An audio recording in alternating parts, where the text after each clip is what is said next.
সফলতা পাওয়ার মূল 5টি উপায়। নির্দিষ্ট লক্ষ্য নির্ধারণ করতে হবে। মনে রাখবেন, স্পষ্ট, পরিমাপযোগ্য, যেটা অর্জন করা সম্ভব সেরকম অর্জনযোগ্য এবং প্রাসঙ্গিক হতে হবে। সময় সীমাবদ্ধ লক্ষ্য নির্ধারণ আপনাকে করতে হবে। স্মার্ট লক্ষ্য নির্ধারণ করতে হবে।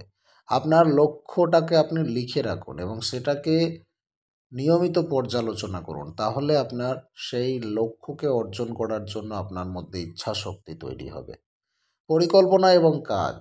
লক্ষ্য অর্জনে ধাপে ধাপে কাজ করার জন্য একটা কার্যকর প্ল্যান আপনাকে করতে হবে। সময় ব্যবস্থাপনা করতে হবে। নিয়মানুবর্তিতা এবং কঠোর পরিশ্রমের মাধ্যমে আপনার পরিকল্পনার বাস্তবায়ন করতে হবে।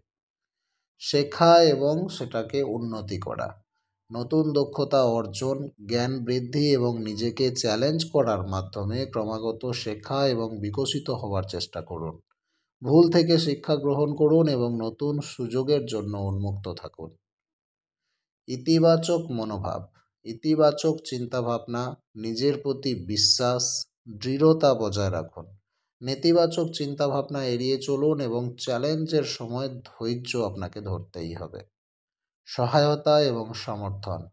সফল ব্যক্তিদের সাথে যোগাযোগ স্থাপন করুন, সম্পর্ক তৈরি করুন, তাদের অভিজ্ঞতা থেকে শিখুন। পরামর্শ, উৎসাহ এবং সমর্থনের জন্য বন্ধু, পরিবার এবং সহকর্মীদের সাথে নিয়মিত যোগাযোগ রাখুন।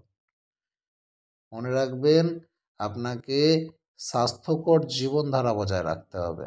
পর্যাপ্ত ঘুম, নিয়মিত ব্যায়াম, স্বাস্থ্যকর খাদ্য গ্রহণ, এগুলোর মাধ্যমে আপনার শারীরিক এবং মানসিক সুস্থতা বজায় থাকবে। এগুলো আপনি সর্বদা চেষ্টা করবেন। ঝুঁকি গ্রহণ। নতুন সুযোগের জন্য উন্মুক্ত থাকুন এবং ভয়কে আপনার পথে বাধা হতে দেবেন না। মনে রাখবেন, সবথেকে বড় ঝুঁকি সেটাই যেখানে কোনো ঝুঁকি নেই। ধৈর্য ধরুন। মনে রাখবেন, সফলতা রাতারাতি আসে না। দীর্ঘমেয়াদী সাফল্যের জন্য ধৈর্য, পরিশ্রম এবং একান্ত নিষ্ঠার অবশ্যই প্রয়োজন আছে। মনে রাখবেন, সফলতা একটি যাত্রা, গন্তব্য নয়। এই নীতিগুলো অনুসরণ করে আপনি আপনার লক্ষ্য অর্জনে এবং আপনার জীবনের সাফল্য অর্জনে এগিয়ে যেতে পারবেন। আপনার জন্য শুভকামনা রইল। ভিডিওটি ভালো লাগলে লাইক করবেন, শেয়ার করবেন। অবশ্যই আপনার ফিডব্যাক কমেন্ট বক্সে লিখে জানাবেন। ধন্যবাদ।